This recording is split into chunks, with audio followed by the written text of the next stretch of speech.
Bonsoir et bienvenue sur l'espace dédié au site mécaniqueuniverselle.net.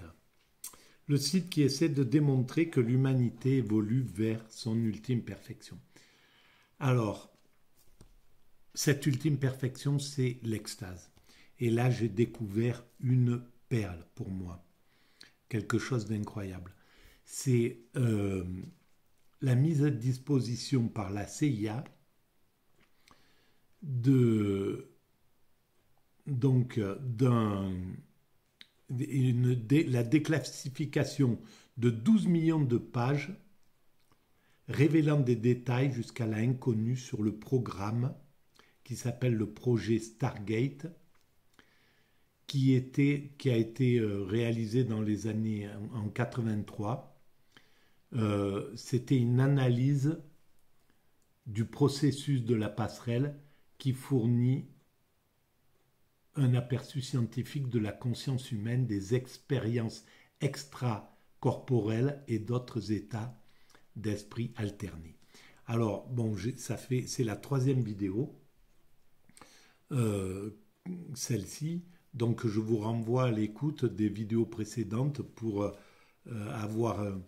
pour comprendre un petit peu tout ce qui a été dit sur cette expérience. Et là, je continue, je reprends le fil de cette alors où j'en étais d'ailleurs. Je pense que c'était là. Ouais, une poursuite, tac, tac. Je pense que c'était là. Voilà. Alors, donc, bon, là, c'est un peu bancal, mais c'est parce que je charge. Donc, je suis un peu de traviole sur le truc. Voilà. Et alors, donc, il y a cette réflexion dans les années 80, ces expériences sur la conscience, sur les états de conscience modifiés, et c'est quelque chose de... Enfin, là, j'en suis un petit peu au début. Hein. J'ai juste... j'ai une vision un peu globale pour l'instant de ce que c'est ce travail fait par la CIA et évidemment dans un but militaire, évidemment. Alors, allons-y, je lis, on découvre ensemble et je commente si je sens que je peux le faire. En mettant le corps dans un état de sommeil, les cassettes audio de la passerelle réduisent la force et la fréquence des battements du cœur qui pompent le sang par l'aorte. Donc, en fait, c'est avec de la musique. Ils se sont rendus compte que en mettant le corps dans un état de sommeil, donc de relaxation totale, ces cassettes réduisent la force et la fréquence des battements du cœur qui pompent le sang par l'aorte. Il en résulte une onde sinusoïdale rythmique qui amplifie 3 fois le volume sonore du cœur. Cela amplifie donc la fréquence des ondes cérébrales, la membrane qui entoure le cerveau, la dure mère et le fluide qui se trouve entre cette membrane et le crâne commence par se déplacer de haut en bas, entre 0,005 et 0,01 mm. Donc quelque chose d'infime, mais ça bouge. L'organisme fonctionne alors comme un système harmonique. Selon le rapport, le corps transfère de l'énergie entre 6,8 et 7,5 Hz, ce qui coïncide avec celui de la Terre, entre 7 et 7,5 Hz. Et c'est là où l'expérience extatique trouve tout son sens. Voilà. Alors, il faut que je fasse une vidéo vraiment précise sur cette expérience que j'ai vécue il y a donc 23 ans maintenant, et une expérience d'extase, sans le vouloir, donc accidentelle, qui s'est imposée à moi. Et je ne savais pas ce qui se passait exactement. Et donc, j'ai été dans cet état d'extase pendant environ une semaine. Et pendant cet état, j'étais en lien total avec tout, avec l'ensemble. Il y avait quelque chose qui vibrait. J'étais au rythme de la nature, de la création, de chaque chose euh, de- qui, qui m'environnait, n'importe quoi. Ça aurait pu être voilà, un cahier, un stylo. Je vibrais à la même. Il y avait quelque chose qui faisait que j'étais à ce rythme-là.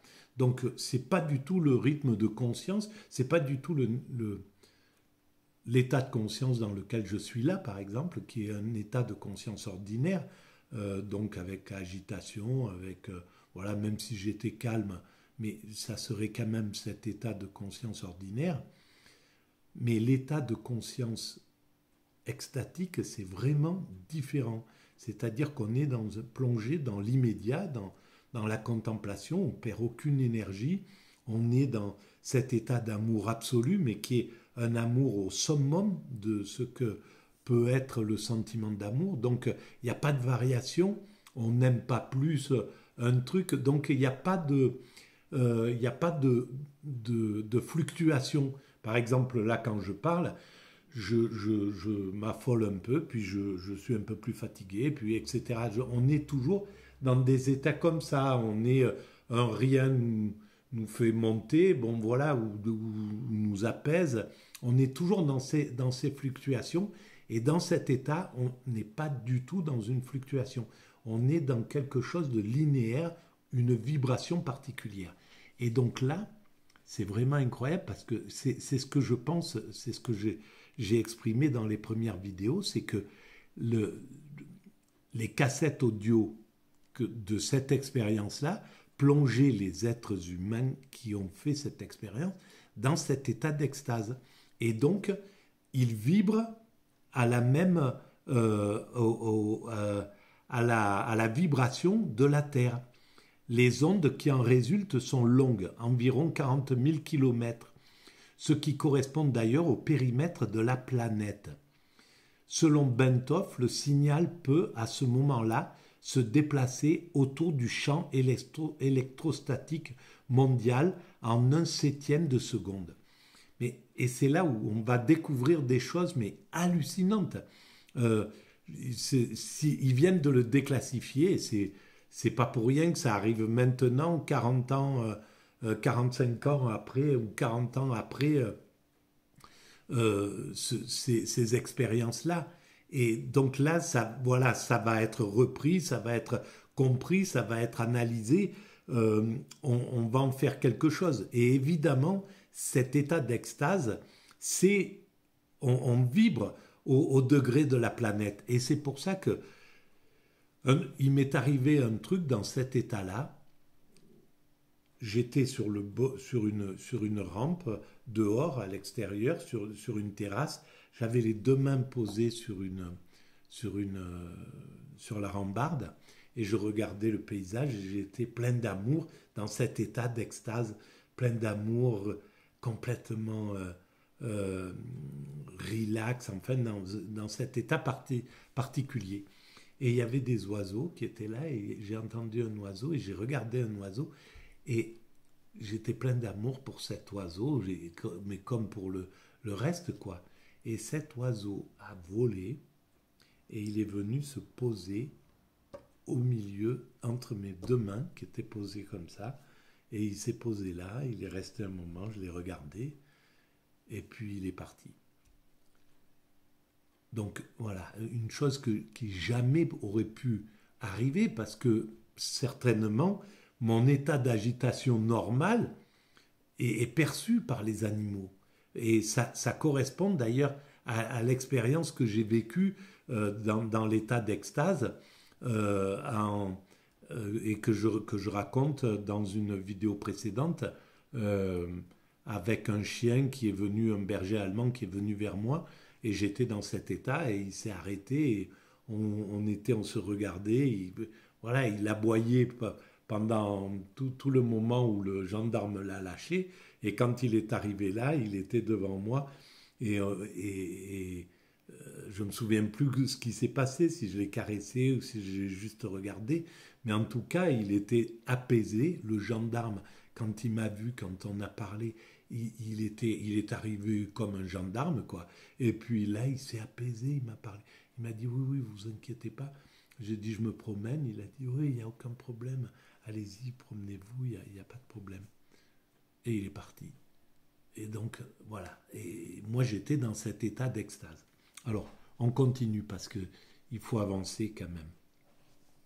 Donc, et c'est les ondes qui en résultent donc de cet état sont longues, environ 40 000 kilomètres, incroyable, ce qui correspond d'ailleurs donc au périmètre de la planète. Ils vont découvrir des choses, ils vont découvrir en fait tout le mystère qu'il y a derrière. Et moi, ça fait 23 ans que je dis l'humanité va vers sa perfection, l'extase, et que je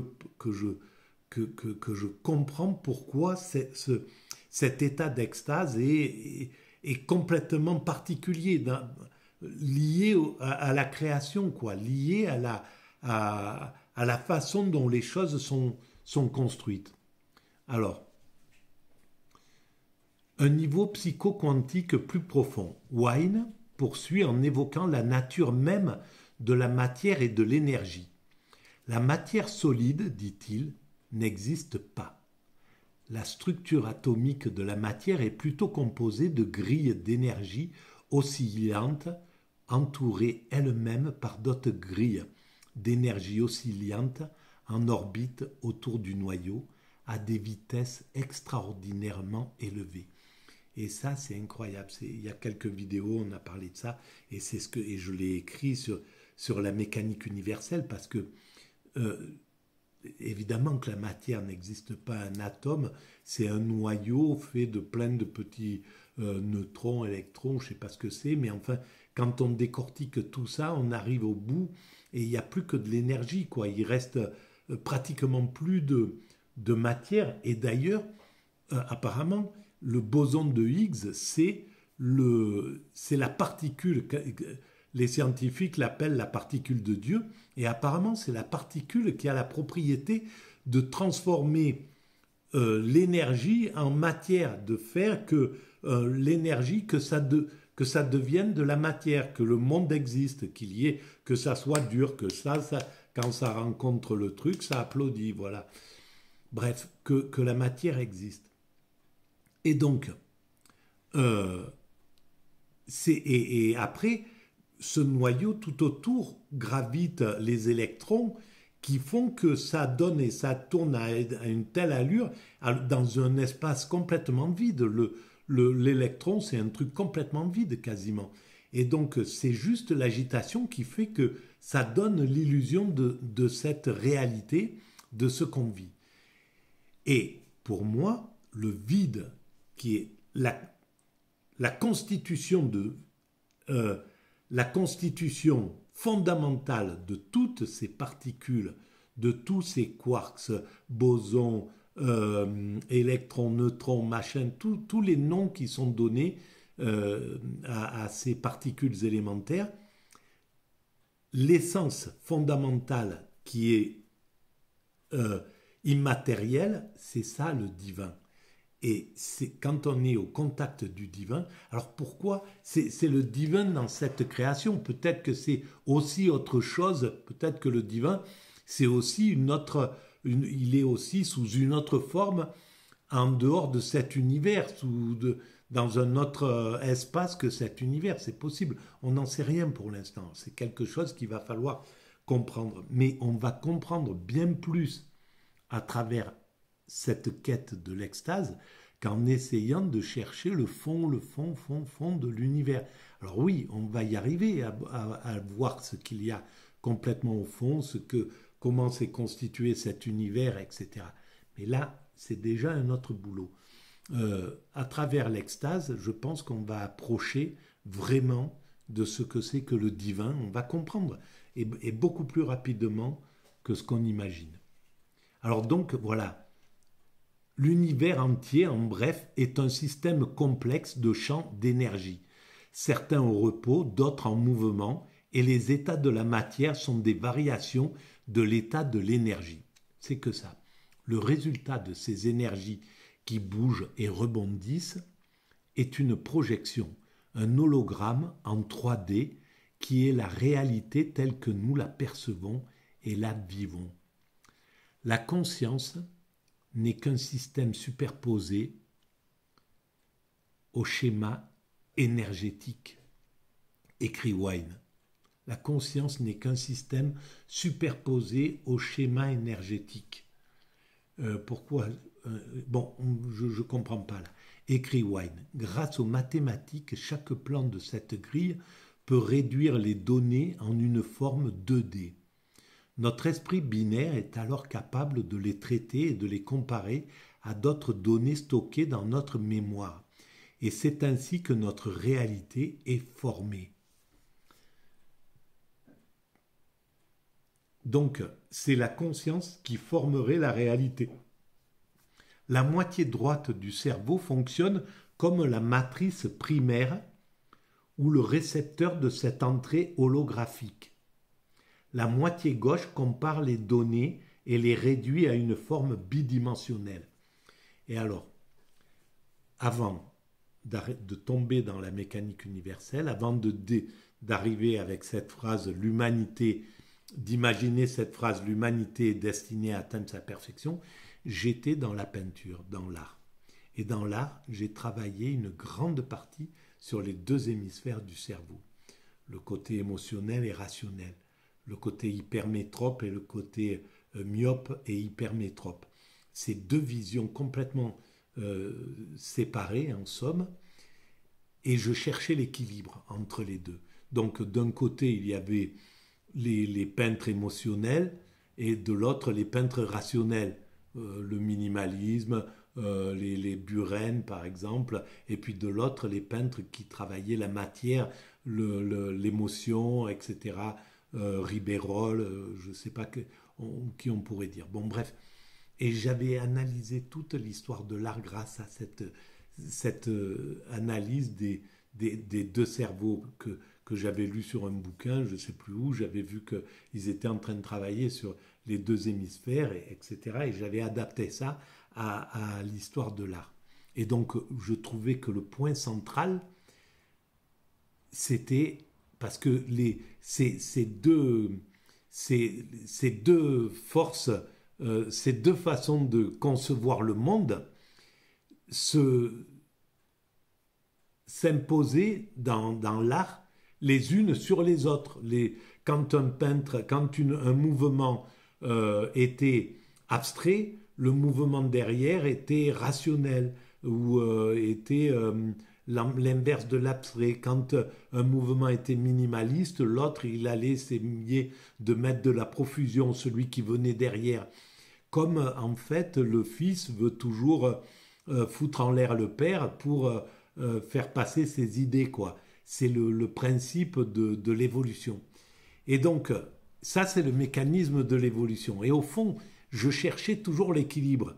Je cherchais toujours à arrêter la lutte entre les choses. Et ça a toujours été comme ça. Et ça, c'est tout simple, ça s'explique. J'ai entendu de ma naissance jusqu'à mon départ de chez mes parents à 15 ans, je les ai toujours entendus s'engueuler. Jamais une seule fois se dire un mot doux, un mot quelque chose. C'était toujours des insultes en italien, la plupart. Et puis, alors ils essayaient de préserver, enfin bref, une violence inouïe dans ce truc. Et donc j'ai baigné dans cette culture, dans cet état de violence incroyable. Et donc, naturellement, ma vie a voulu tout le temps réparer, rassembler, unir, unifier. Voilà. Et la mécanique universelle, c'est exactement ça. Alors, c'est juste parce que je suis simplement, comment on pourrait dire, égocentrique au maximum que je me suis pas contenté d'essayer de raccommoder juste les couples en devenant psychanalyste ou je sais pas, ou raccommoder enfin, bon, bref, à ce niveau-là, je suis passé directement à l'échelle de l'humanité.